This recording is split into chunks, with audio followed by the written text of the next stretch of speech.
nakanisi tosi tolandi batata mingi balandi baleki awa lelo mpe tozali na le 10 mars 1992 tozali kokoba kaka na batémoignage mosusu comme tozali sikoyo na 11h38 minutes nakanisi moko na moko tozali kozwa au sérieux makambo nyonso oyo bazali kopesa biso awa mpo ete biso à notre tour tokoka kozala mpe baprofesseur kopesa éducation na batata mpe bamama mosusu bazwaki chance ya koparticipe na masolo oyo te balobaka na lopoto lokola séminaire.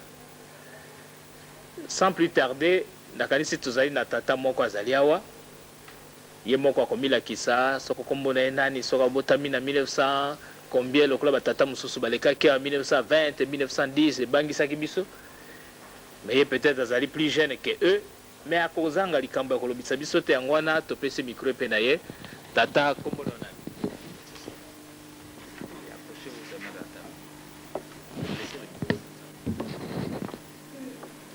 na komba tata mwa apeli mosantu bandeko kombo na ngai papa Kokodo Umba. Botami wapi na mbula nini pesa na biso biographie na yo? Merci, na botami na Kinshasa le 26 octobre 1959. Vous êtes originaire à Kinshasa? Nazali awa na Kinshasa na botami originaire te. Nazali originaire de Bazaï. Ah bon, mboka ni Bazaï. Nazali Mutaba fleuve. Ah, na Mayombe. Oui. Na mboka ni Tchela. Lukula. Lukula. Ah, pe Bayombe mingi bazali. Oui. Bon, mosali no salaka obadaki bakuru wapi okoma tina période tokomi sikoyo pesa na lobiso mwasango yeli biso. Merci mingi. Simona bana lingaki papa Robert Azala s'il vous plaît. Namoni place mon papa Robert oui la jeunesse. Papa Kokodo Umba nazali aspirant abbé na uti na paroisse oya biso awa paroisse Christ Roi mingi na biso awa basili koyeba ngai nasali ba étude na ngai na séminaire kuna ya Maïdi oyebi yango biso il fallait nécessairement totambusa maloba nzambe depuis bomwana babateli biso pe na basango ti na âge oyo biso tokomi awa jusqu'à 1989 solo ba préparer biso na basango po tozala ba comptable ya ba paroisse pona kotambusa épiscopat tosali ba études universitaires et persi biso nzela tozala ba responsable na ba société awuti kozala sikawa responsable directeur comptable ya société de fret aérien belge na Kinshasa Gombe nazali professeur de l'enseignement supérieur universitaire privé ISIPA boyebi yango nazali pe professeur ya Isikin à Matonge pe ya centre technique supérieur pona kosalisa église peut-être sur le comme mikolo na komi pe ko tangisa centre polyvalent kimbangiste na 13e nuit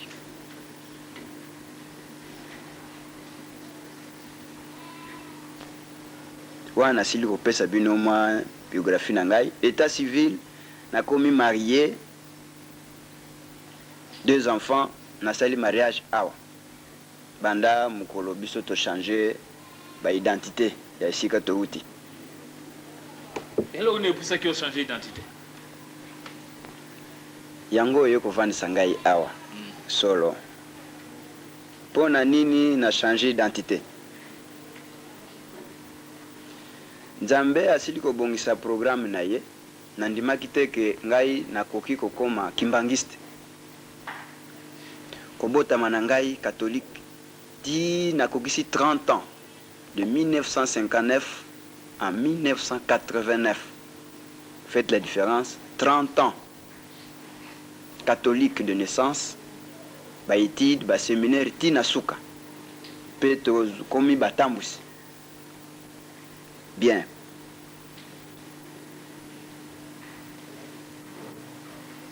Mukolo moko un certain samedi na 1989 bandeko na ngai tango wana makelele ya makambo oyo bato bakufi na nkamba ezali nakanisi boyebi yango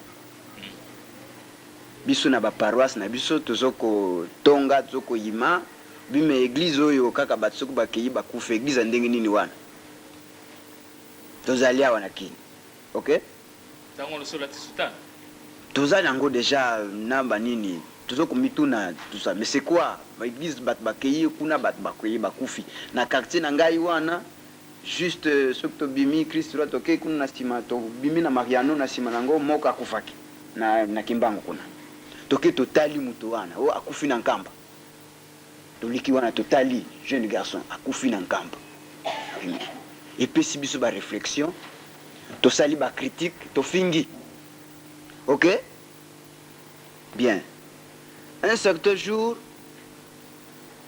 camarade nangat bando tangisa ne ko tang to six université to bezo tangisa pe moi mike ba atteindre la victoire to avec ba prof kuna muke bon ngana tango na ko sala na société na tiki bango ye aye na ndako soki nazali te biloko na ngai ale asali makambo ça va camarade mais ye azali kimbangiste ok soka ye na ndaka ko sola lisolo ya kimbangiste te to solo ndenge ra to sola ka ke na ye soka ye na ndako asololi akei na ye periode moko banome ba cassette na ndako ba cassette ya banzembo ya kimbangiste soka memi cassette na ye akuzelanga na uti musala na ye atie band na radio nanga na yo kinzembo eko toucher mais à la fin nazo comprendre te maloba wana bon nakutuna ye soka kukutika nga cassette akorepondre ngai non nakutika te du début à la fin atika ki cassette na yete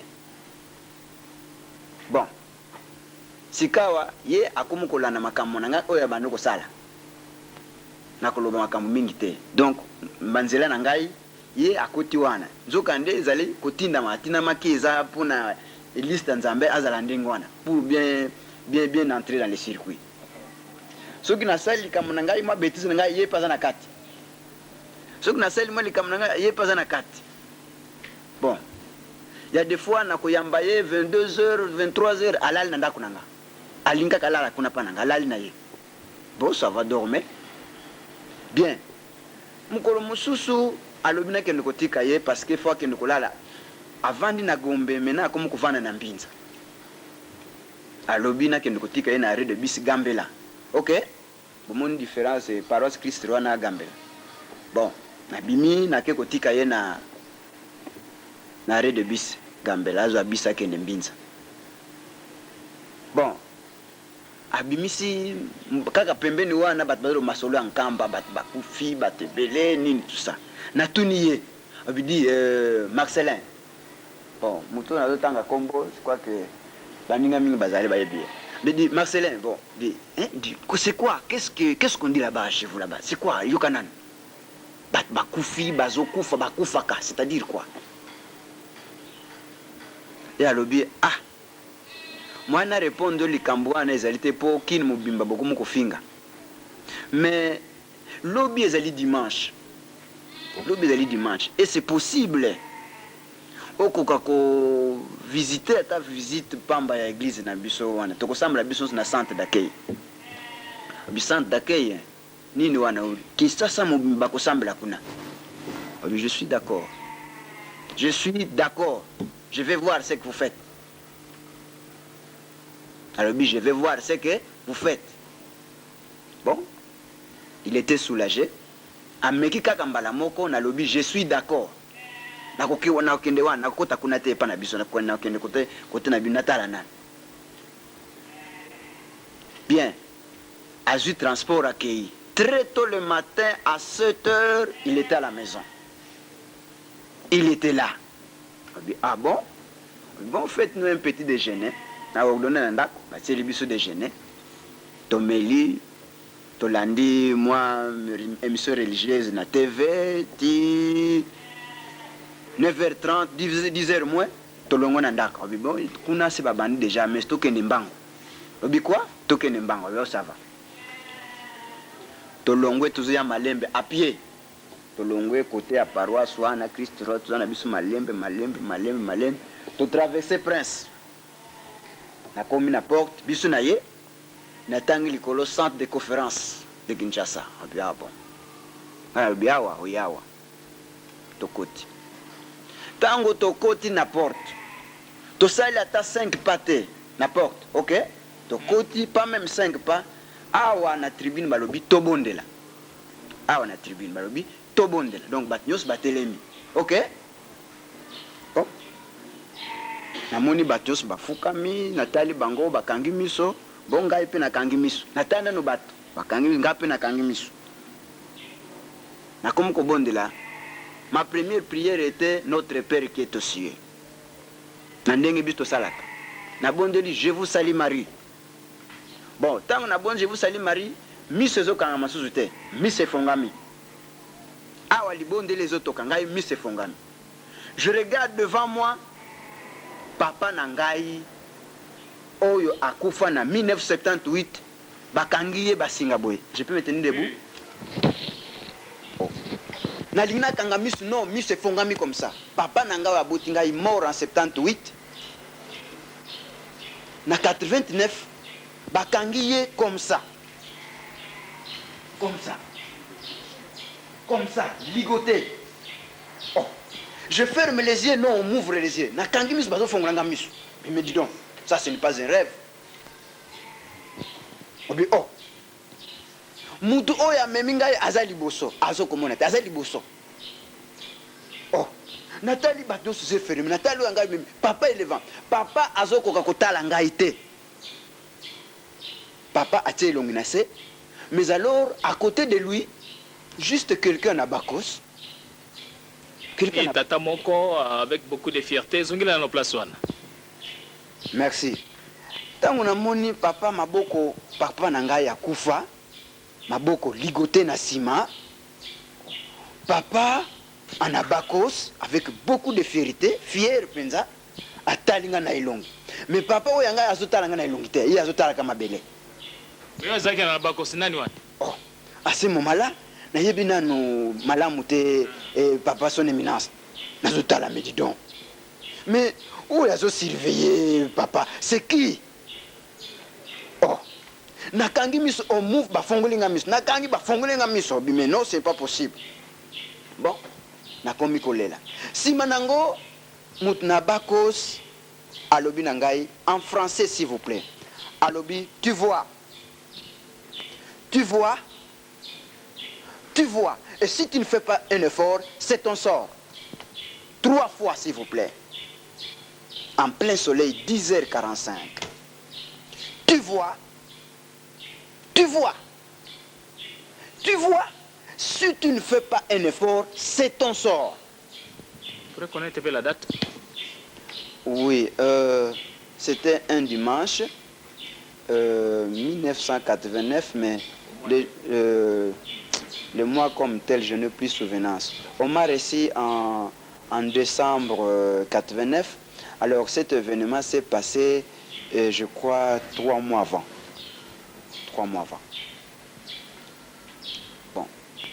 Alors, tango alobi na ngai ndenge wana, azongeli seni 3 fois lisusu. Oh. Tu vois ton sort, oui. Alors, il ajoute, si tu ne fais pas un effort, il restera toujours comme ça. Si tu ne fais pas un effort, il restera comme ça et toi, c'est ton sort. Bon, nakomi kolela. J'ai commencé à pleurer en plein soleil. Imaginez-vous, même taille bembezali, bitu za kana maîtrise na biso, tuzandikam na biso, c'est difficile au monanga ima ya miso. Papa akufa en 78, na mona ki ebo ina miso te ti lelo où je vous parle, je ne connais pas son cimetière parce que apeksa ki bisto comme na mboka wana. Et puis papa ne voulait pas bisto la na makamba nzambe, ne voulait pas bisto za ba prêtre. Il ne voulait pas. Il ne voulait pas. Après ce que consigne, bisoto koma kunate jusqu'à ce qu'il est mort. Bon, maintenant, comme on a 11 ans après, et puis il y a chagrin, na leli, mouchoir mouillé, l'ami qui est devant, na boyi koye bisaye makam nazomona parce que c'est un orgueilleux. S'il vous plaît, permettez-moi de vous dire ça. Mutu oya memaki ngai aza orgueilleux. Il est orgueilleux, ce qu'Alobili ne veut pas retirer. Alors, son orgueil n'arrange pas. Ok? Ce qui yango, je ne pouvais pas être avec vous. Parce que je vous dis qu'il est orgueilleux. Je crois que... oui. Eh bien, il ne veut pas. Donc moi, si je dis... Oui, je m'assois. Bon. Bissoto semble à 45 minutes. Bon, on a salle déjà 30 minutes. 1 heure du temps. 1h30, 2h, vers 13h. Bon. Comme à niveau, il y a un message. Ok? Ah oui, s'il vous plaît, Marcelin, je suis obligé de rentrer. Ah oui, mais pourquoi tu es triste? Non, non, non. Je suis obligé de rentrer. Mais comment? Tu es toujours vigoureux là pour agir. Mais non, non, non. S'il vous plaît, je rentre. Bon, token na porte, natikayo. Pour biso token de 17h, 18h. Ah oui, d'accord. Nabimi, abimi singa na porte. Nathalie Lisusu sans découvrant de Kinshasa. On accueilli tristement, suis rentré à la paroisse, Nazongi, Navandi, j'ai réfléchi, ah oui bon, nous il y a quelque chose. L'église Naouti, c'est un cimetière, c'est un centre d'accueil de Bibembe, il y a Boumoïna, Bakoufa. Alors on a commis qu'on réfléchir. Bon, Baninga Batuninga me dit, là d'où tu viens comme on dit, non, non, non, mes chers amis, je vais vous narrer ça après, laissez-moi tranquille. Natiki. Jour où on a l'allé dimanche, lundi. Lundi parce que Nazala qui déjà nommé responsable à service de transport sur premier riz limité côté à prêtre Nzodikanda là-bas, diocèse de Boma. Ok? J'étais nommé responsable de transport des marques transurbains pour les naïbs que les deux avaient suscité. Lundi, balaksinga film ya société one. Maintenant c'est un film de la société. Bayeko kanga patron batie na coffre à voiture sans plaque. Société Ekoufi. Oh. Je me réveille le matin. Na lobby mais mettez-moi un peu de déjeuner, nazo loba non, tala makam na moni na société yango. Oh. Mais depuis que yo uti na église kuna ya Kimbangisi kuna uzuro makam moko ya comme ça quoi. On dit non, permettez-moi un peu de faire une petite expérience. Bon, na ebisi que na moni responsable de la société na biso bakangi batie na coffre sans plaque bakenaye. Bah oui, il est voleur. Aïe babis tout ça. Et puis société Ekoufi. Et moi j'étais le responsable administrateur. Bon, na ebisi na tongo wana biba. Ah non, kende kaka c'est un rêve. Bon, j'ai pris les transports, na quitté na 20 mai, stade du 20 mai. Lélo, comment est-ce qu'on appelle ça? Bon, d'accord, stade du 20 mai, na Kiti, avant première rue, na comme autant de makolopona côté na première rue. Ok? Bon, bureau ezalaki na hôtel Funa na Senango wana. Ok? Bon, il faut na les kanazwa éclair na réception na fongola bureau. Bon, avant na comme à 50 mètres, na moni attroupement devant l'hôtel. Na na telemi. Donc tout ce que je vis, Yangowana, na moi maintenant en plein soleil. Attroupement et salami. On dit oh, mais c'est quoi là-bas? Na moni kangaye, beta. Ba bombe mutumoko na soko mona musikate ba bombe ye, ba koti na voiture. Subitement, ba so le kanaye pembe na ngai parce que nga nazana nzela pour nazo kitaboy, OK, na bureau. Ba le kanaye pembe na bien chef, ba même patron. Et la voiture sans plaque. Patron dans les coffres. Mais moi je suis responsable, donc je dois aussi être arrêté. Mais c'est dangereux. Na comme collègue à place, non, ce n'est pas possible. Na telemi. J'attendais les petits enfants, baya na tuna, qu'est-ce qu'il y a? Bana mike bazomat, oh patron na bino kuna bakangiye, balobi muye babis na France.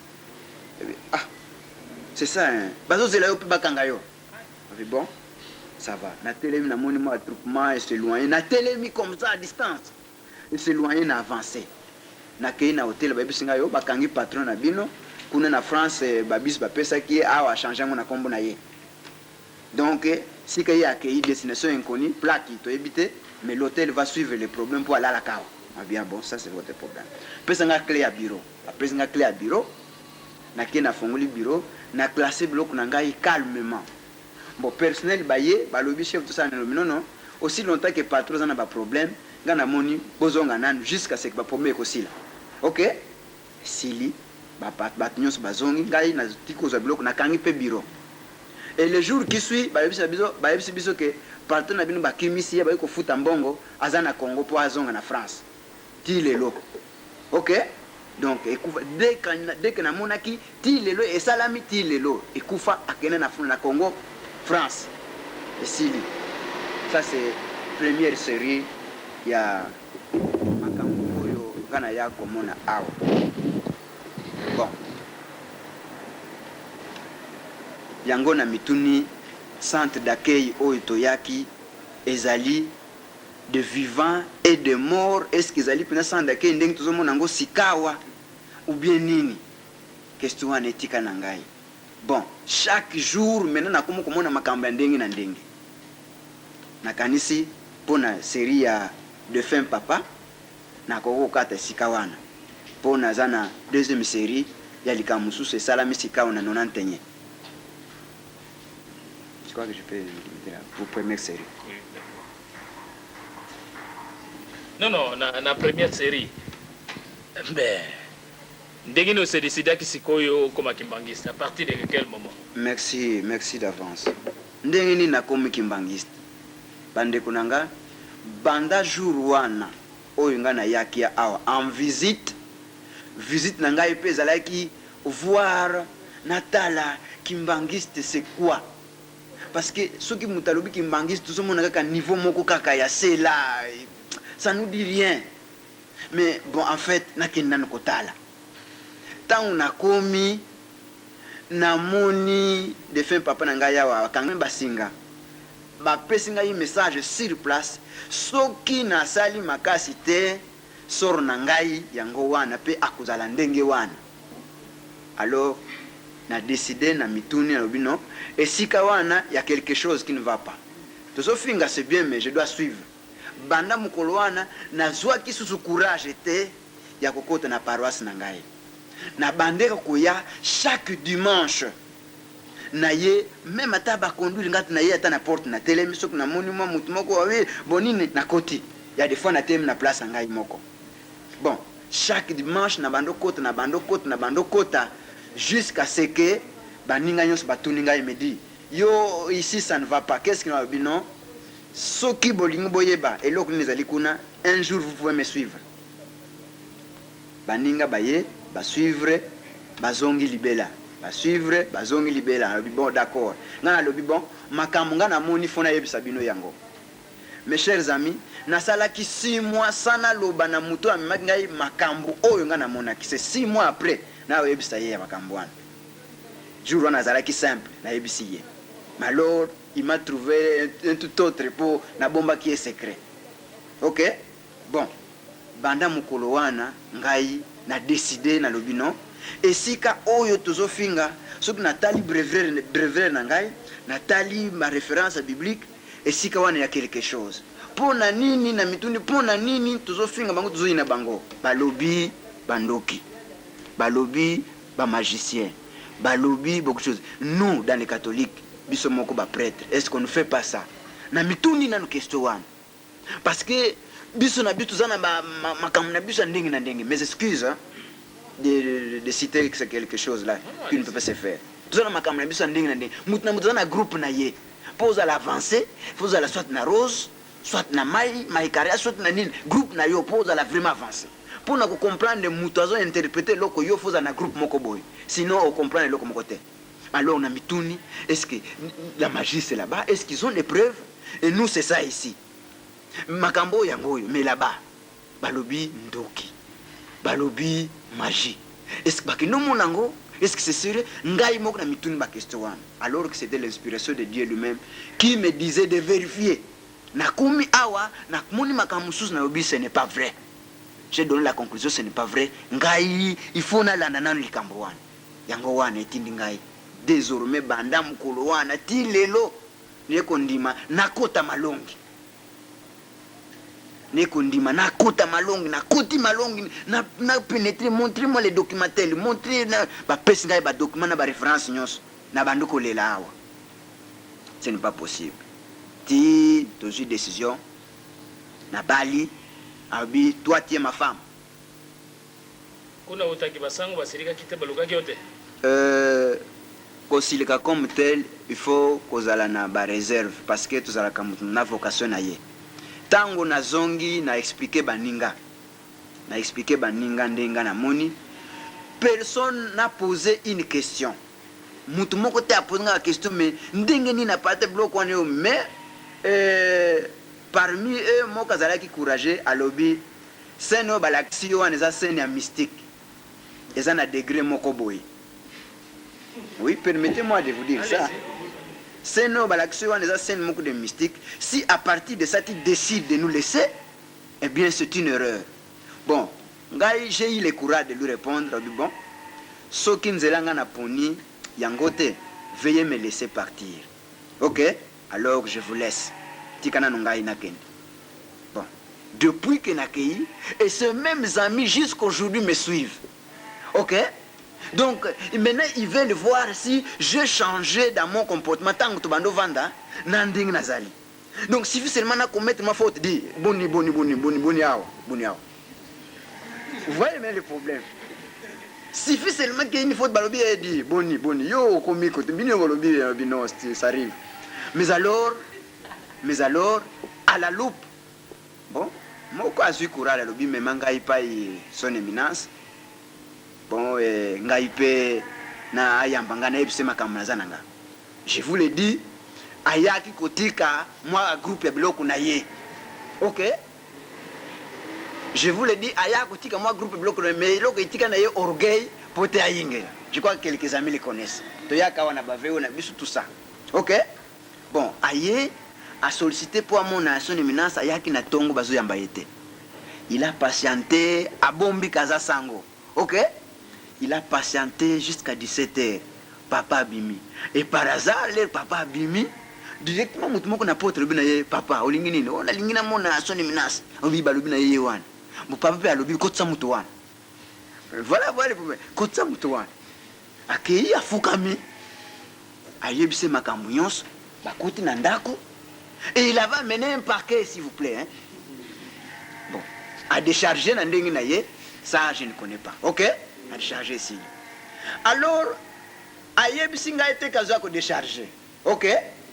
Aouti, à l'équipe Balamoko chez moi. Alobi, Maître Yous, oui. Mais je viens de chez toi là-bas.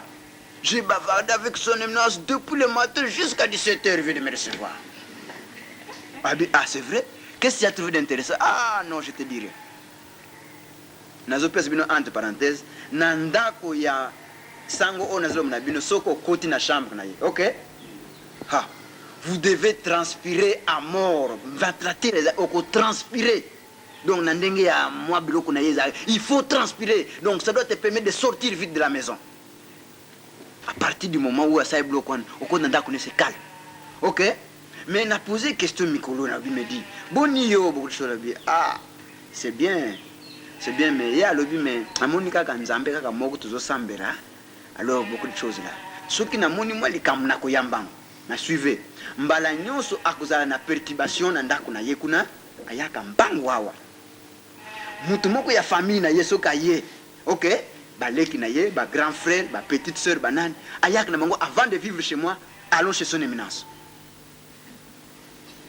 Avant de vivre chez moi, allons chez son éminence. Ndeko na ye propre maman moko tata moko, c'est un prêtre s'il vous plaît. OK?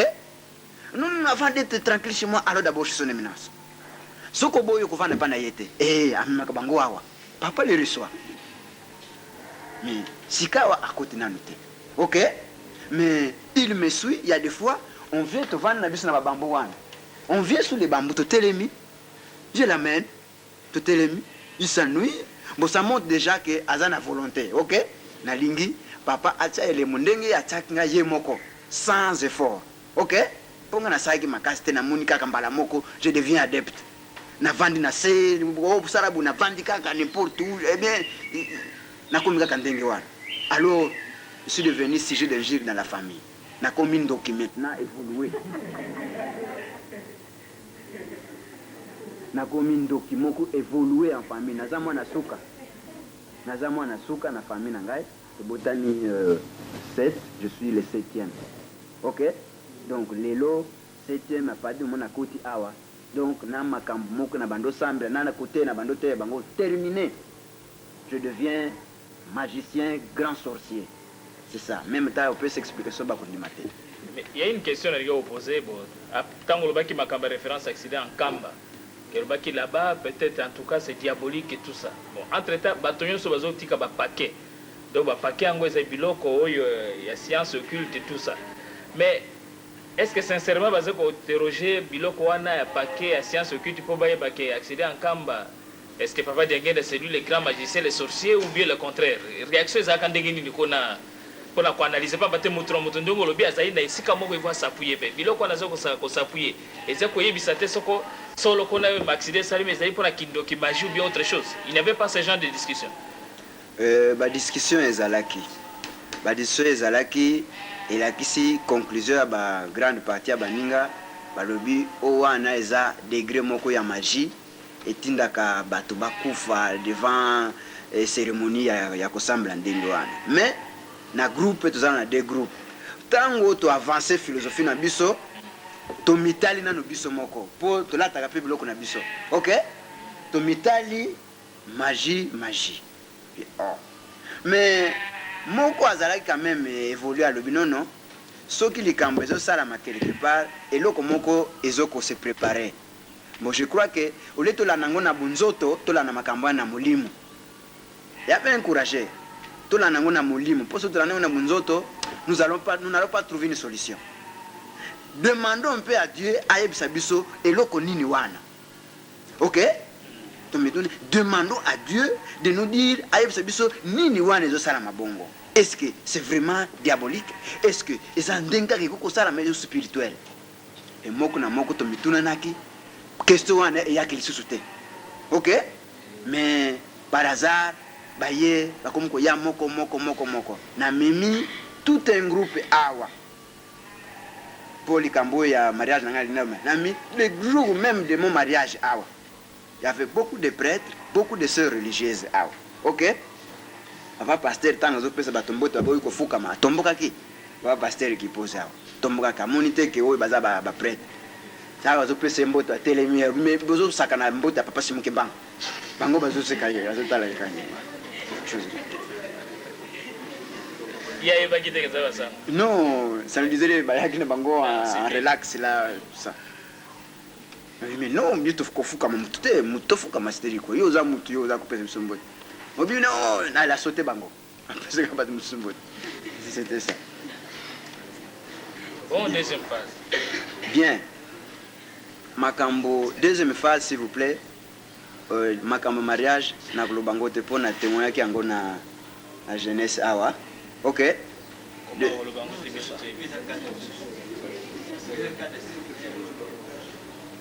Vous m'autorisez? Oui, allez-y. Bien. Pour faire zone lingina loba, c'est plus captivant que nangana mona suksana o ya mariage. D'accord. OK? Bien. Likambo na zo na bino bande kunanga et salem na 1991 na mois de novembre. OK? Grand frère nangai il a le deuxième de la famille, commandant ye mutavani nangana Kisangani na aza soda. OK? Au moins na biso tango tomando tambola mingi hein tuzoke na ba région na vana pa na ye. OK? Bon maintenant kuna sisa ki ba mission na ye atindi ya wanakini. Ba nommé commandant ya limité Mombele. Commandant ya limité Mombele. Na kanisi mingi ya bino boyebi ikambeleri na Mombele na 1990 basoda moko bakende boma ba civil tango bakende ki patrouille et bato nyonso Mombele baya ko panza gendarmerie nyonso na bandako tu ekoya ti lelo na rien. OK? Alors mutazaki commanda kuna grand frère abimi na opération na Kankokolo. Une semaine après azongi musala. OK? premier jour na ye azongi musala yango wana akuti moninga ne a relevé poste atiki ba instruction OK ye aye ko asala garde atiki baninga déjà bakei premier jour na ye alors atukuti ba instruction ici amoni soda boye bangonde bazana mission ya patrouille po boye mobule zak na mombele avandi vers 1h du matin soda moko aye mokonzi na bombi moto oh yo okei patrouille mte mokonzi balinga botolanga munduki na bombi moto tiens ebindi vana nanu kuna tito mokonzi kuna moninga batika bazo menacer a renforcer moi équipe non lokole ekomi kaya koboma c'est dangereux yo okomi violent vana no wana ngai funa yebisa déjà direction que awa incendie mo ke salami parce que na moni mbule kozala bon tango bazo babongo bata mombele bazo pusana na butu wana bazo pusana baye ko menacer bango na butu wana bon asali nyonso azala na communication na 12 mairie il mettait 12 mairie pote batinda ma terre tina circo ça ne va pas 12 mairie peut atteindre renforte donc ba menacer ba soda kuna tina tongo jusqu'à ce que baye ko panza gendarmerie nyos ko kwestango tina mabele OK les grands frères étaient là bon ti ba soda ba fongoli feu ba fusil ou fongoli feu pendant na tongo moi si moko na zemi tout ça ba kufi po ndukinde koneso kina mwana na akufa kila butuwana bazalaki na mission alors aye komitika wana ba fusil ye bat ba kufi wana makambesili baye kozwa tous les militaires qui étaient là au bando sala wana bakangaki bango batie bango na circo OK circo bolozi alendolo condamné OK pas condamné pas prononcé condamnation de grand frère 20 ans il n'était pas là il était mutasala qui programme et boye aye ko remplacer tour OK si malikambo ko ya et abimina opération condamnation 20 ans to sali intergestion d'appel biso na famille OK peut-être poursuivre dans le problème on a bien que mibeko ya basole zali et bien ozala ki wana soda mitindo tout ça bien ko yebisa ki ba condition ko balobi boye olanda kaka OK grand frère avane na ndolo awa tangu bisto koti kaka na 89 bon 90 bandi na janvier kaka ba fongoli soirée OK fongoli soirée bon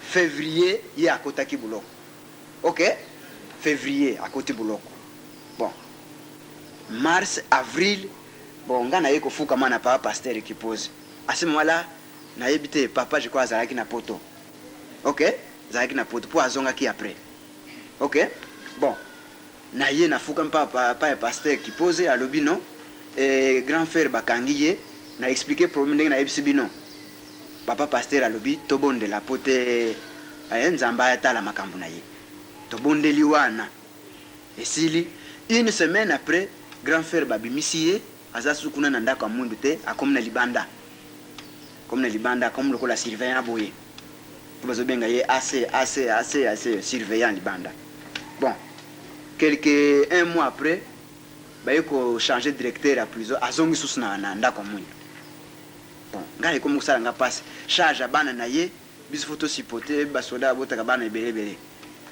bon nazongi sima papa azongi aye na tardé mamuke sili grand frère a coxé déjà une année bon un jour na s'arranger rencontre de bajene awa OK papa yeko vanda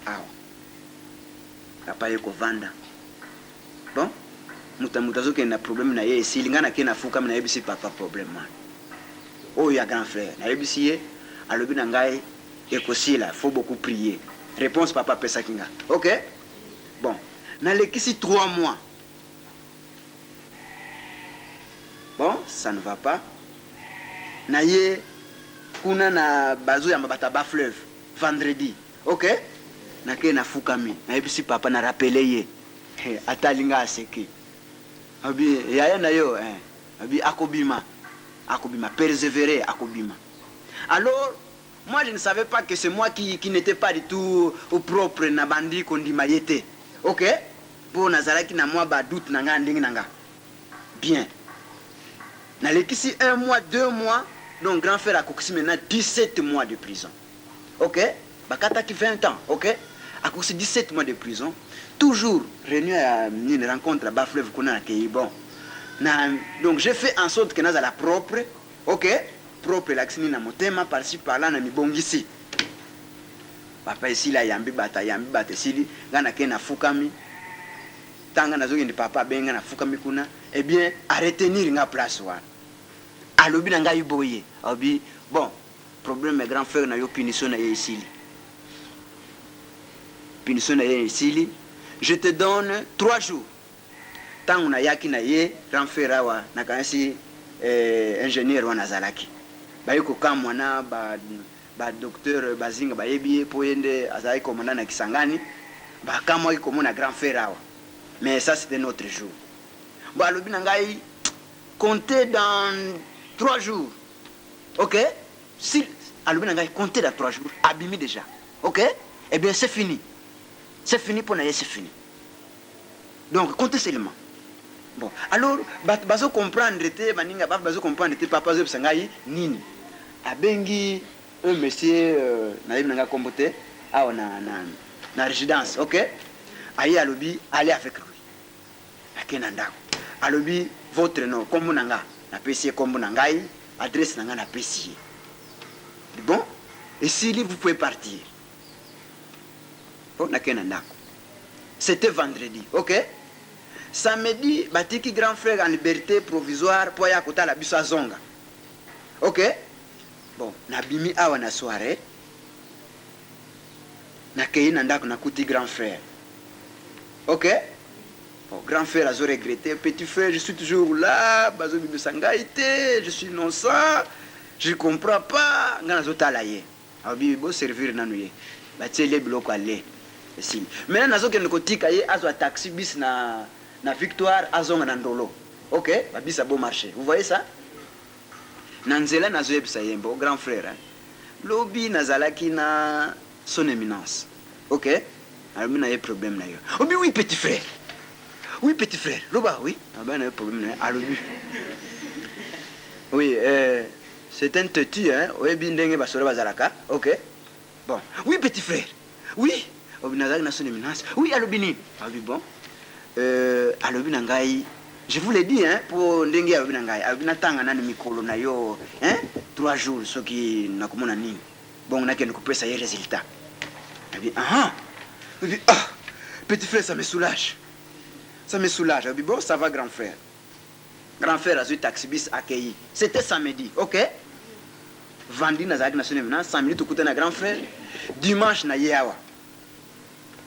Obi grand frère, petit frère, je ne peux pas les voir même physiquement. Obi grand frère c'est possible. Dimanche tu ressembles na centre.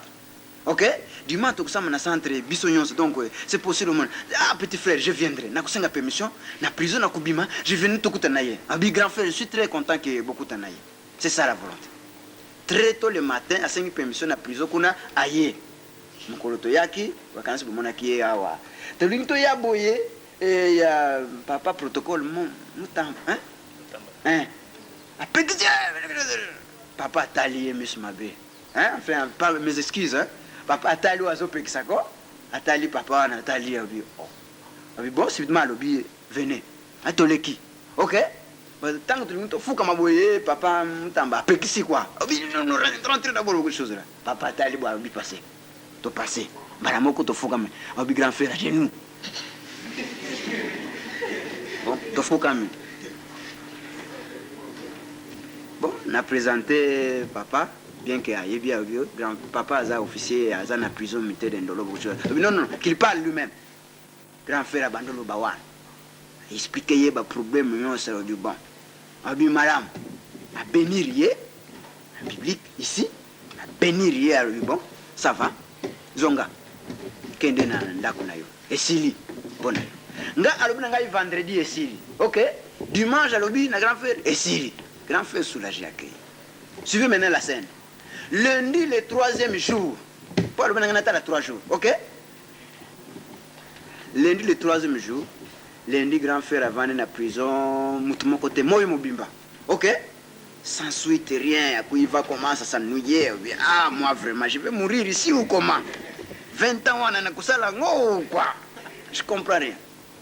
balali 20h, 22h, 0h, baye ko beta porte ya grand frère. Commandant Umba. Le grand frère azmo nango rêve. Suivez, baninga ne nyonso po azana chacun ba officier bazana ba chambre na bango, OK? Baninga ba yoki ke non mutu zo beta na porte. Commandant Umba, ye azmo nango rêve. Il rêve. Mais muninga benge mais Umba on t'appelle. Ah, parce que ba 0h on a soko bimina ndolo, au matin mutu ko ba ko bomayo, OK? Tangwane ko bien. Ah, c'est moi oui. Mais commandant Umba, commandant. Oui, mais voici. Ici.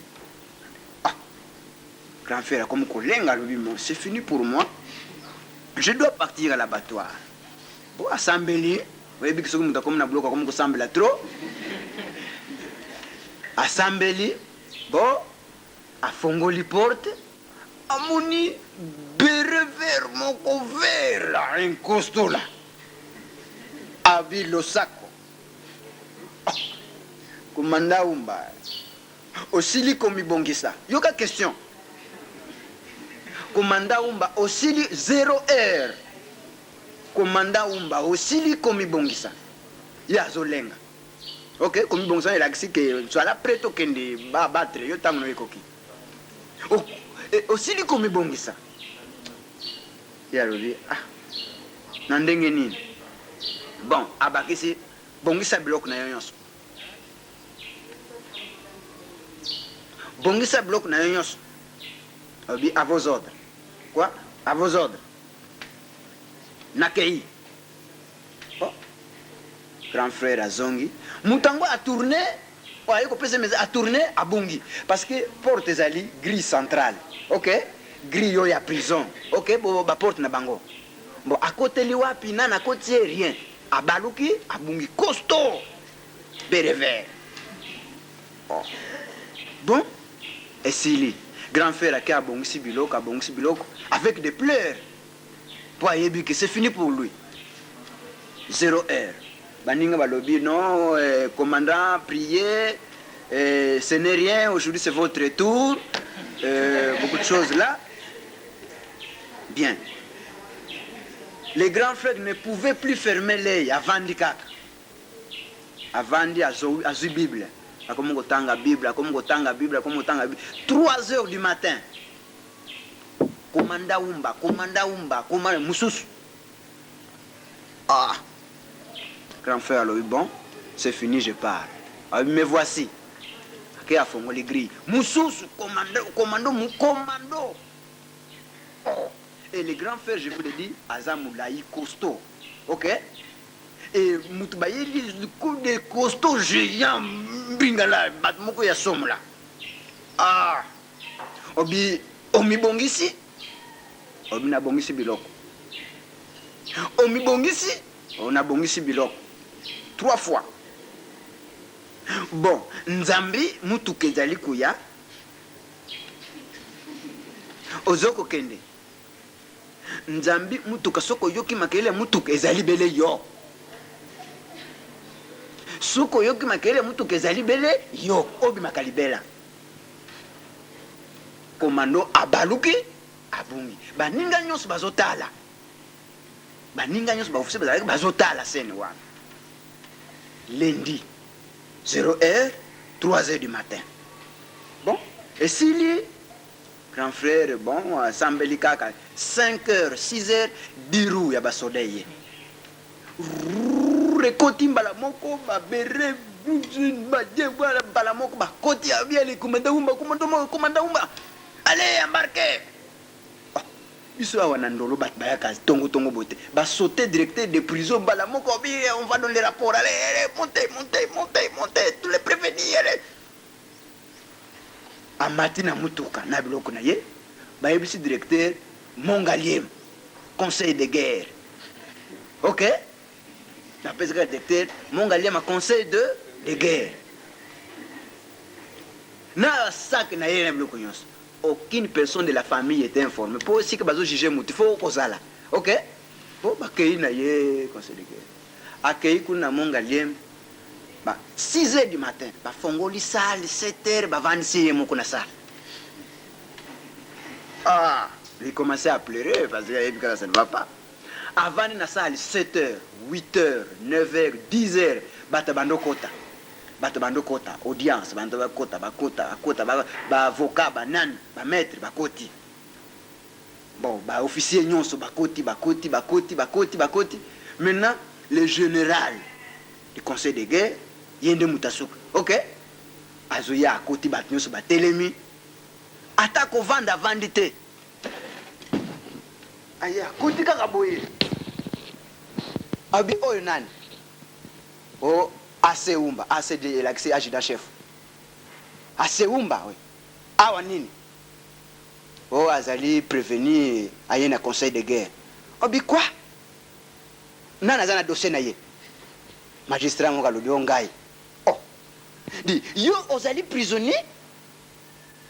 Suivez, maintenant le général commence à poser la question. Yo ozali prisonnier au Kanga mon colonie. Oh, mon général n'a sali 17 mois. Général avant na quitte.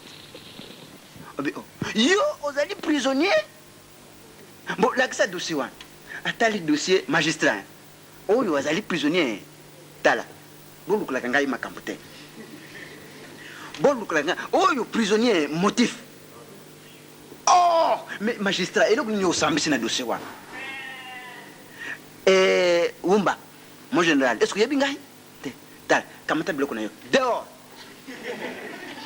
Sans lettre, sans billet de sortie. Dehors. Qu'est-ce que tu as fait? Bima, bima, bima. Koko takakaje. Bima, bima, qu'est-ce que tu as fait? Qu'est-ce que tu as fait? Nazo peso mukana makote, okuzomikana yo sima. Sortez, allez, vous êtes en liberté. Allez, c'est illégal. Allez. Oh. Mais général Moukana, mon cher, ne me posez pas de questions. Parce que na kota qui n'a billet de clous. Pour nous bimba c'est un billet de sortie. Sortez de la salle. Faire abîmer la salle, à juste sa coche, tal, Nassima. Je ne comprends pas. Bon, on a mon allé, vous-même vous connaissez. À comment vous allez moi taxi bis mon combo à côté. Moi, son petit frère, je reste à Kassavoubou, hier à Zakanalemba. Ok? Bon, maintenant, il fallait passer dans la rien. Foussouana, taxi, victoire. Victoire, allez, lemba, lemba, vaninaye. Moi, je ne connais pas. Suivez maintenant la scène. Oyo, Makambo et Salami mardi. Parce que lundi, on est à mon film, ok? Mardi, on va libérer. Ngana Zeli, mercredi, je n'ai pas de suite. Jeudi, je n'ai pas de suite. Bon. Demain vendredi, tu as une rencontre, ok? Lelo jeudi na kende koyoka citation ya grand frère kuna na ndolo na prison. Ngai na zui voiture na ngai. Nazuma veo na komi na prison. Oh. Na komi na prison. Directeur a mon gars. Oh. Petit Oumba, qu'est-ce qui ne va pas? Oh, mais je suis venu voir les grands frères. Oh, bon, mettez-vous là-bas. Quoi? Vous êtes grand frère, oui. Vous vivez dans quelle zone? Oh, moi, je suis à Kassavou. Et votre grand frère? Mais il est à Lemba, non? Mais il est prisonnier ici, mais je ne refuse pas. Oh! Ah bon? Vous n'êtes pas informé, non? Bon, votre grand frère était tué depuis mardi à 0h. Alors, la famille, vous êtes distrait, hein? Ça, c'est votre problème. Il était tué depuis mardi à 0h. Grand frère Abimaki, il ne me signale pas. Ok? Bon. Nana Vandinier. Bon, Sikawa, secrétaire à la prison. Petumba, j'avais envie de pleurer, quoi. Petumba, personne bloc yo yeli yana yo. Oh, me dit, vous avez tué mon grand frère. Quel bloc? Personne bloc yo yenango. Oh, personne yana yo. Abino dit, laissez-moi ce problème-là. Nalina ba Abino venez. Ton grand frère est sorti depuis mardi. Biso awa, to salina no billet de sortie. To komona kaka ba yeko enlever awa, azali susute, azate. Alors to landi makamba conseil de guerre, ton grand frère est libéré depuis mardi. Alors nous sommes surpris que yo yeko tuna biso likambouane. Oh! Mbala moko mutoki e bando kitangai. Oui. Mais le grand frère, libéré depuis mardi, Libéré pour toujours. Non, je peux me libérer pour toujours. Mais libéré en liberté, c'est fini. Il doit manger les sosos. Oh, merci. Nazareth, maman, bon, on a poche, na pesa ya somme talipa. Na bino dit prenez un fils qui n'est bien. Na bimi na démarrer voiture. On est na kendelemba. Non, nazongi ma calme, mana kasavu. OK? Je suis rentré à la maison. Oh, na yebisi madame nanda kuli madame. Après le grand frère Abimi. Oh, Abimi signale pas vie. Depuis quand on est marié. Ah, espérons qu'il viendra aujourd'hui. Or, grand frère Azobanga Abima, parce que le corps c'est un prisonnier sans billet de sortie, on peut encore l'arrêter. Boumoutou, hein, Boumoutou, voyez ce que ça fait. Bon, vendredi, grand frère Ayete. Bon, on a vu que Yaya Bimi, tu y a une rencontre derrière, mais l'objet n'a rien. Ok? On dit rien. Avant, j'ai déjà content ici. Samedi, le grand frère vient. Très tôt le matin, mon grand frère Abimi, tu y a un baniwan. Oh bien, petit frère, je sais que aussi liquide. Oh, ben abani mes grands frères. Moi, je pas te chercher un dolo, petit frère Nayebi. S'il vous plaît. Abandi koyebi sangai, scène oyo nga Nayebi Sibino, lundi à 0h, lundi à 3h du matin, et mardi matin à 6h, enlèvement, sortie na libéré sans billet de sortie. Ti ozomo na ngai ya petit frère na billet de sortie te. Petit frère nazobanga. Nazobanga soki bokanga. Oh, mon grand frère, vous avez tenu la Bible, vous avez prié. Bon, on appelle ça qui est un message, mon koboy. Oui, grand petit frère, na monika yango kaka. Parce que je comprends pas. Batu ba commando, baye, babungi, mbale, tout le monde a vu dans la prison. Babengai mystérieux. Donc babengai mystérieux qu'on a prison. Alors petit frère, et ngana moni, il faut que nous remercier et son éminence. Alors hein, que nous remercions son éminence, bon ça va. On dit ça va. Je suis très d'accord. Le col au sonjango, je suis d'accord. Pour ngana moni, grand frère, ce qui ngaï petit frère na yona komi kuna. Donc vérité tout ça le kande yewana. Le type qu'on cherche au ciel et sur la terre, yewana. Ah oui, petit frère, il ne faut pas trop commenter. Ah oui, non. Ah oui, il ne faut pas trop commenter. Non, grand frère, je ne commente pas, mais allons-y. Bon, on s'arrange, j'étais content. Bah, tu sais, biloko tolé, toye, imaginez-vous, papa ne sortait pas. Ok? Toye, t'écoutes papa, juste devant Azo Yamabati Ozaïr, Nakiva, Wanakwen. Ok? Oh. Tant que mon biso, Atika, Mano, soyez mon Tatika, les grands frères, Balamoka, qui a Foukami. Bon, pour grand frère, papa, merci. C'est moi le commandant Umba de la prison de Ndolo. Oh bien, tu es sorti depuis quand? Tu es sorti depuis mardi, beaucoup de choses là. Au mois de novembre, tout de suite. Hein? Ok, on entend. Oh bien, papa, je suis venu vous remercier, beaucoup de choses. Bon, persévérer dans la prière. Persévérer dans la prière. Et si le Seigneur vient de vous sauver, de rien. La prison, c'est un tour. Ok? Persévérez beaucoup. Merci beaucoup. Bon, bah, j'ai maï, bah, soyez, et si. Pour te couvrir d'à côté, n'a pas ce qu'on a, bah, frère, te vendre. Les grands frères, il y a ce talent, bah, se soigner, tout ça, autre chose là. Et à la fin, lui, petit frère, hein, il fait 22 heures, si je peux rentrer. Pas de problème grave, je vous conduis. L'essentiel, beaucoup de Nzambé. La conduit le grand frère Abimi. Jusqu'aujourd'hui, parce que a bandi activité, ok? Eh bien, ce qu'on lobby, son éminence, non, il doit vous trouver autre chose là, il vous réserve, non, nous toi, vous comprenez? C'est ça. Donc, grand frère Abimi Nabouloko, avec des événements, 20 ans à salir du 7 mois, tant qu'on a lobby dans Zambé et Salami, à lobby 3 jours, je vous donne 3 jours, et Salami dans les 3 jours. Ok? Liberté. Aïe, qu'on soit billet de sortie, naïe. Je crois, avec novembre, décembre, en février, c'est cao. Février 92, à où tu retiré billet de sortie dans Nandolo. Ok?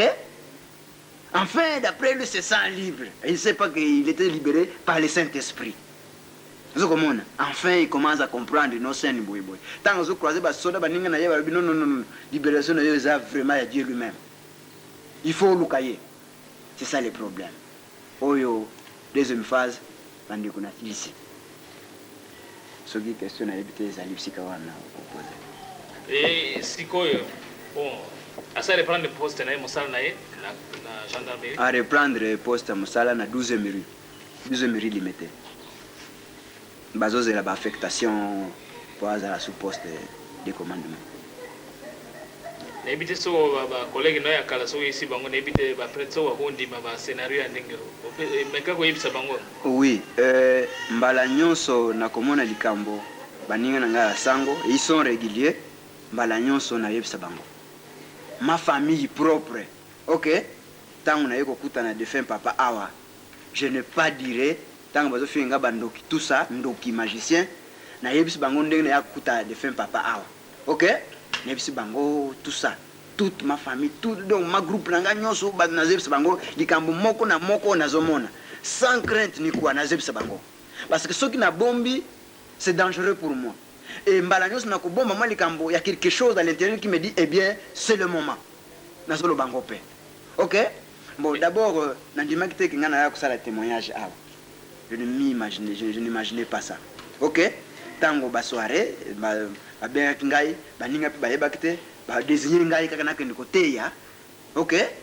Tango ba désigner na kende koteya place on na banu misilikambo moko moko. OK? O ilikambo ya papa na misaka ngona soirée o baninga bazalaki bayoki. OK?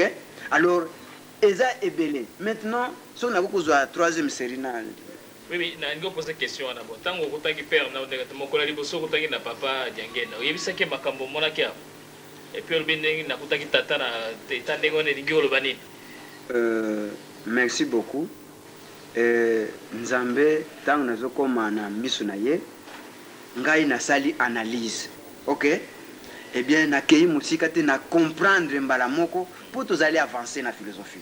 OK? Na comprendre mbala moko que mutu to lukaka na butu na mo ezali ye ngai na comprendre s'il vous plaît je vous dis la vérité. OK? Tant on a comprendre ngo et imaginez-vous papa a telemi awa yoza musika soko se bossa na ebité demande quelque chose à pas il vous répond na ebité moi il me répond à rayon de distance 100 mètres à Zoloba yoza musika demande il me répond puis attends oh il m'a vu c'est sérieux il me répond.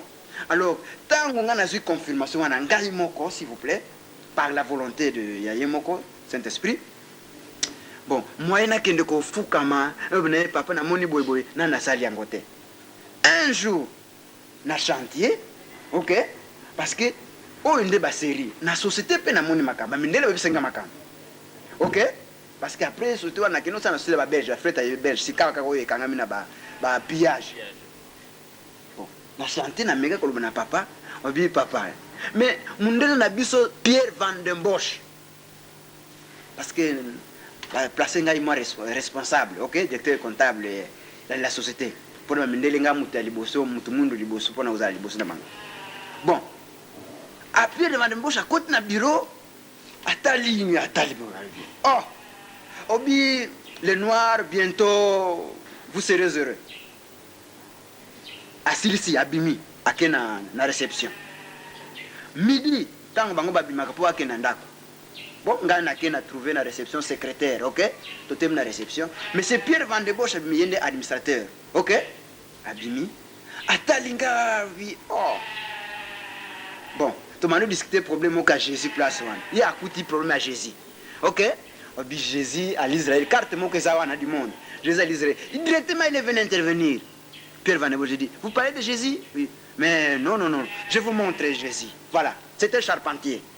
Hein? Je vous dis Pierre Van den Bosch dit Jésus c'est un charpentier.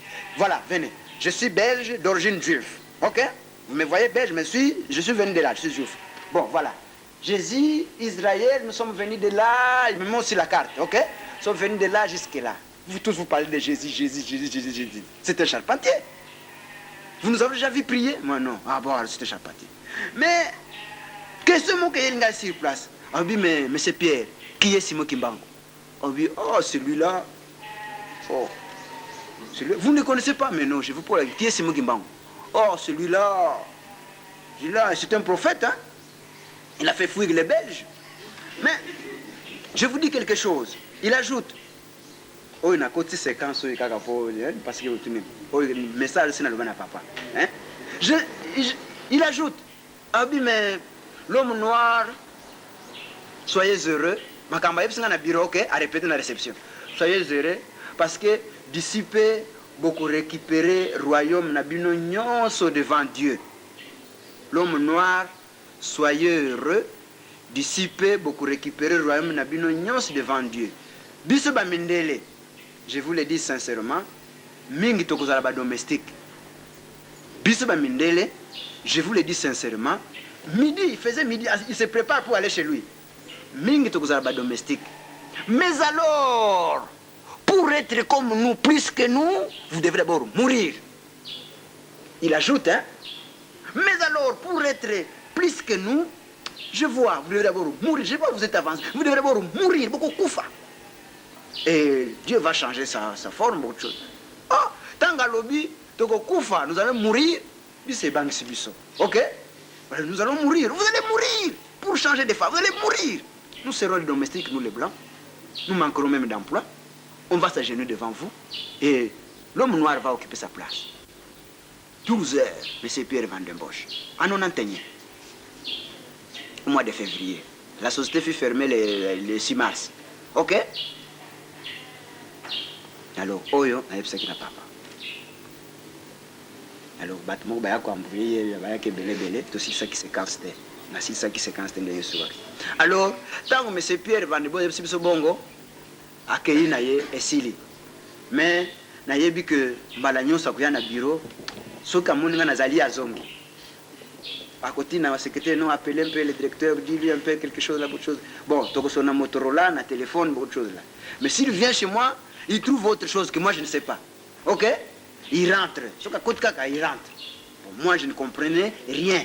Donc il y a quelque chose là qui frappe, moi je ne sais rien. Oyo série oyo ekoti par question ya papa révérend. Ok? Oyo na lingana loba yangoyo. Mariage na biso awa et salami le 2 août 1990 awa na tribune oyo. Na koti awa le 17 décembre 1989 ba yambi biso na bongolo sous la pluie. Ok? Il y avait une grande pluie à Bongo lorsqu'on nous a reçus. Bon, on m'a dit que c'est la première fois qu'il a plu depuis Bayambakabat. Ok? Bon, tant on a moni que na koui koza la juste, que ma camoufle tout ça la yangote, je me suis décidé na bala. Na ju moi si, tobali. Le 2 août, te ko ça la mariage religieux awa. Baninga nangai, les prêtres, les sœurs, les religieuses bayaki, na ba famille. Ok? Bazaraki awa. Au début du mariage, tout le monde n'a vu rien. Tant que révérend si mariage, tant que la cérémonie, et s'il une sœur religieuse, ok, sœur religieuse wana azali koko à ma femme. Donc azali souka ya ba koko ba botaki mwasi nanga, ok. Donc koko c'est une religieuse, famille ya madame. Avant d'y avoir la tribune. Koko azali religieuse. Bon, babengani na couvent pour azana ki mystique moko ya kindoki visible. Ok, babengani na couvent même sango kolia. Mais ceux qui oui ceux qui a ce colonne c'est plus yote il décide aller. Oui.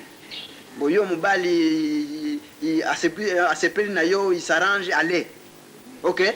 Bon bah découvrir lié que là élément moko dangereux na couvent. OK? Ba révoquer na couvent. OK? Mais atika na ba mystique na ye. OK? Pour azala qui peut responsable, personne qui est responsable ya mabonza tout ça de paroisse. Bon. Ba ye aye couvent da ao. Ba yo kaka kimbangiste. Le monde était curieux. Ba monake muninga na biso parmi les prêtres, les abbés, qui accueilli totalement, qu'est-ce qu'il y a là-bas? Bango ba ya kuvanda awa na tribu. Tango baninga bazopesa biso bakado nini. Ye amoni bato bakiti likolo bakiti wana les anges, la sœur religieuse. OK? koko tobenga mama muke. Mama muke zone de Kinshasa. Mama muke. Bon, amuni ba ange ba kiti awa. Oh. Oh mais c'est pas possible. Atelemi awa na tribune, alandi mouvement a défilé. OK? Ake atelemi liboso na biso, ye amuni ba ange ba kiti, premier ange aye apesi fleur, deuxième apesi fleur, trois fleurs, trois pots de fleurs. OK? Ye atelemi boy. Moment na tuni koko, pendant bien que fiancé. OK? Fiancé dit Kamounine. Oui, non. Bon, ici, bon, moi je ne voyais rien. Il y a quelque chose là-bas. Bon, d'accord. Cérémonie et Sili. Amouni, les anges, on se déplace, bah, ange va se déplacer. Azali va se déplacer. Oh! Alors, mais ce n'est pas possible. Bon, maintenant, cérémonie et Sili, na côte si batunion sur la soirée. Ok? Tant que Maria et Sili, na côte si batunion sur la soirée. Moi, je voudrais donner une leçon aux gens. Le que na bimana mariage parce que bandaki mariage et puis soirée. OK? Nga bino, nga na longo kuna ko vanda tribune. Pona ko permettre bandinga nso bavanda to landa messe, to landa soirée. OK? Nga ko vanda tribune parce que l'invité donné les a mariés ngai. Bat ba ko bima so nga na bimi bat balandinga. Nga na ko vanda. Na vandi cérémonie à messe Sili. Koko, je l'appelle son na fiancé donc Koko. OK? Koko me regarde.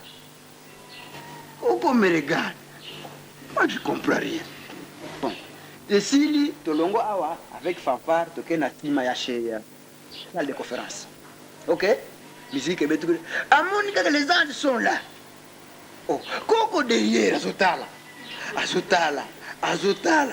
Ok, baniki musique, baniki, ba servir. Tant ba servir, Amoni Bango Kaka ba fouka. Oh, nous, il y a quelque chose. Donc, elle n'en revenait pas à comprendre été. Mais na yebse bino ndenge ni lisolo yeko bima. Bon, cérémonie awa esili nga lobino natika kindamba bato bazo organiser na ndako ma réception na ke ko rejoindre bango. Tondongo awa to côté na ba voiture na ba ninga ba de certains prêtres qui étaient là to kei. Koko aboyi kulanda biso azui taxi kaka libanda zong na Kinshasa. OK? Bon, il était déjà blessé. Biso te bi rien. To ke na ndako to kuti mama ya madame bazo servir tout ça. Et Sili, jour où on est l'équipe. Alors, qu'est-ce qui est arrivé? Une semaine après notre mariage, l'église, la paroisse Kasavubu, c'est Pelaki, Bayako Sebusangai, parce que je fais un mariage brisque, et Bandima quitté, qui n'a pas un mariage, alors il n'y avait pas vraiment de cadeaux, il n'y avait rien, à peu près, ok? Une semaine après, la paroisse s'est réunie, Bayako Talanganandako. Ils m'ont demandé des références, la paroisse Bayaki Nandako. Une semaine après, Bayaki na musique, Bafriki, quelques friki étaient là. Ok? Beko animé quartier wana, c'est tous les quartiers qui a bougé. Oyo Mutoyo a se révolté, a commis Kimbangiste Ndengenin. Une semaine après le mariage. Une semaine après, donc comme 2 semaines après le mariage, Koko a s'arrangé à Longo Kunapanaye. Na Kinshasa aye dans l'intervalle nandako dans l'intervalle de 4h à 5h du matin. Koko aye nandako dans l'intervalle de 4h à 5h du matin. Koko n'a bien été fiancé. OK? Bon. Subitement Toyo qui lève la porte 4h 5h. Oh. Mais ngana yoki mutumonga zobeta pour madame alobi oui ngana yoki pe mutumonga zobeta pour. Devant la porte kaka j'ai 2 neveux ba mikolo. OK? Mais bazoyo kailo comme côté. Ah mais non, il y a quelqu'un qui frappe par la porte. Madame a oui ngapena yo. A betu 2 fois, 3 fois bon, na lati chemise, na bondeli, na bimi. Tant na zo bima, na ke qui est là? Aboyi koloba. Qui est là? Aboyi koloba. Et bon, on gagne le lobby. Bon, je vais ouvrir brutalement la porte. S'il est là, il va tomber. OK? Bon, il ne veut pas répondre. Bon, na fongoli, kana fongoli brutalement la porte. Oh. Tant on a fongoli porte na moni Koko a kamati mbangu. La grand-mère prend fuite à kamati mbangu. Bon, tout ça na manda ko à l'école à l'étage. Grand-mère a kamati mbangu pourquoi quitter na escalier. Oh, obi madame, na moni fiancé. Madame, fiancé, na moni a quitté boui. Mais moi j'informe madame est restée en chambre quoi. Obi madame, na moni fiancé. Maman muke, oui maman muke. Ba bien maman muke, OK? Oh. Maman muke na muni tanga funguli pota kimia kitna skali. Oh. Madame s'arrange. Aye na porte, nga na tem na porte pe, tu tem na porte bizumi bale. Mais non, peut-être, suivez, hein. Il est dans un peut-être pour ça, ma soube juillet, à quitter à Souba, peut-être. Bon, tout cela, il fait sombre. L'intervalle de 4 à 5 heures. Tozeli, tout le monde quand la porte. Tout le monde y est, on a ça comme maintenant escalier. Madame Matale, les hommes ont moqué. Les hommes ont moqué. Aïe, à pousser à télé musique. Oh, mais fiancé, il y a qu'à vous côté, vous venez d'accord. Oui, n'a pas de. Oh, bon, madame dit, mais maman moqué. Il y a qu'à te, il y a qu'à la bateau, il y a qu'à n'a pas de. Côté. Oh, je ne comprends rien. Bon, ngai idée zinga yobi. Oh, Koko, a outi quelque part. Azangi tike po azonga ou idée nangai. Alors bon, mais jusqu'à alors azo transpirer. Abaloka ça ne va pas. Abaloka ça ne va pas. Abaloka ça ne va pas. Oh. Natuni madame dina coutume na bino e o elaxinine. Permettez-moi madame Bazaba Bangala, OK? Natuni madame dit coutume na bino soki mutazo sala c'est quoi? Et bien on a eu ngai te. Ah, mais c'est pas possible. Oh. Ngai idée maintenant peut-être azangi ticket na kota na chambre na zwambongo na presse tikazonga parce que aboyi kota na ndako azo baloka bakaboyi kota bibo mais aye kota la biso nous y a un problème na koti na ndako na zui ticket OK na zui ticket na ye abi koko tika aboyi bon yo simisa yembongo madame simisa yembongo aboyi ah baluki mbala moka kitimbangu bulakei disparaît. Oh. Nous n'avons pas raisonné aye kusala nini ngana yebika kazangi ticket parce que c'est une ba révoquer na kuva akomo kobota bana, OK?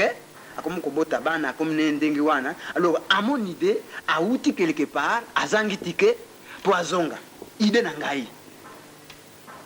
Bon, mkolwane lekinango.